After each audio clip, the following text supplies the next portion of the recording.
this video, we're going to cover Scythe top row and bottom row actions and how it looks a little bit different on some of the player mats.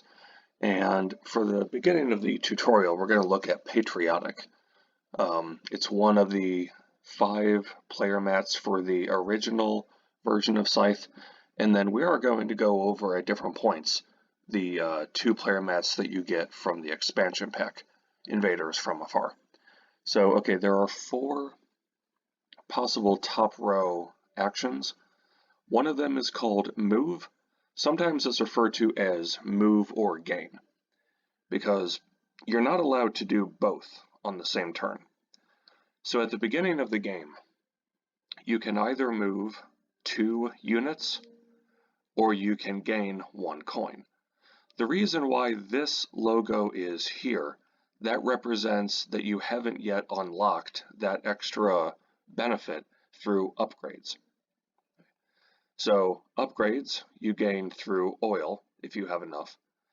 At the beginning of the game, you're going to see 1, 2, 3, 4, 5, 6 upgrade slots or options, but at the beginning of the game, those things are locked.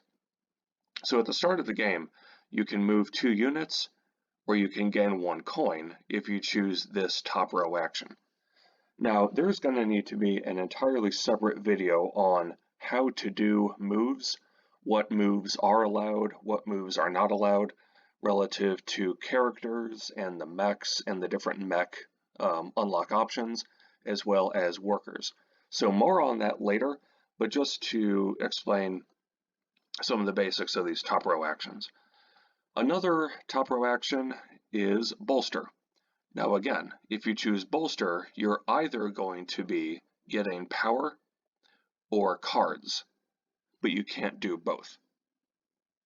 A reminder that when you see green here, that means that you're gaining something. When you see something in this red square, that means you're giving it up. So if you wanted to bolster either for power or for cards, you're going to give up a coin and then get the benefit that you see here in green. So similar to how for move, you haven't yet unlocked 3 units to move or 2 coins to gain, you also haven't, and this is universal across the board for every player mat, you haven't yet upgraded to get 3 power and 2 cards. You start every game with the ability to get 2 power or 1 card. Next, if we go to trade, again, if this is in red, that means that you give something up. So you give up a coin, and you can either get 2 resources or you can get 1 popularity. Later on in the game, if you upgrade this, then you would be able to get 2 popularity. But similar to the others, you can't do both. It's either get 2 resources or get a popularity.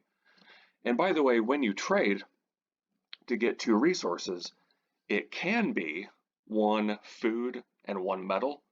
It could be 2 oil. It could be 1 oil and 1 wood. It really doesn't matter which of the 2 that you choose. What does matter is that you have to put the resources that you trade for, giving up 1 coin to get 2 resources, it has to go wherever there is a worker on the board. So it can't just go anywhere, and it's also not allowed to go on your home base. So it has to go where you have 2 workers on the board. The 4th and final for this patriotic player mat is produce. Now, if you're going to notice something, check out these 6 what look like workers. Okay. If you see this at the start of the game, that means, just like for everybody, that you have 6 workers waiting to be put out into the board. You have 2 workers who are on the board, 6 who are in waiting. Now, these represent that these 3 payments are not yet activated. Okay. So if you get these 2 workers on the board, so you're up to 4 workers on the board, that means that every time that you produce, you will give up a power. If later on in the game you have these 2 workers or more on the board, that means that you have at least six workers on the board, and you're giving up both a power and a popularity every time that you produce for the rest of the game. Let's say that you have all of these workers no longer here, but actually on the board. That means a few things. Number one, it means that you have the worker star, one of the stars on the triumph track, and it means that every time you produce for the rest of that game, you'll give up a power, a popularity, and a coin. Now there's a great benefit to having all 8 workers. That means that when you produce, you're getting quite a bit of resources every time you produce, especially if it's 8 workers occupying only 2 territories. That means you're getting a lot of resources every time you produce. The negative is, yeah, you are giving up a power, a popularity, and a coin when you produce if you have all 8 workers. So there are some pros and cons. Now, each of the top row actions are paired with a bottom row action, and it's different for each player mat. So let me explain it this way. I can, using the patriotic mat, I can move and upgrade. I cannot move and deploy on the same turn. I cannot bolster and build on the same turn. I cannot trade and deploy. I cannot trade and enlist. I cannot trade and upgrade. You see how that works. I can, however, trade and build. So each top row action, think of it like a column. Move is paired with upgrade, bolster paired with deploy, trade paired with build, and produce paired with enlist. However, somebody else in the game might have the mechanical player mat. So in this case, the person can trade and upgrade on the same turn, but they cannot trade and deploy, they can't trade and build, they cannot trade and enlist. So you need to just remember that as you're planning out your moves, especially as you're learning the game, that top row actions and bottom row actions have to be paired with each other. Okay. Just another example, going back to the patriotic map. So for this case, produce is paired with enlist, and then look at mechanical. This is also produce paired with enlist. However, let's go to agricultural. Produce in this case is paired with build. So seeing as there's 4 different possible combinations, or 4 different top row actions and bottom row actions, sometimes they're the same.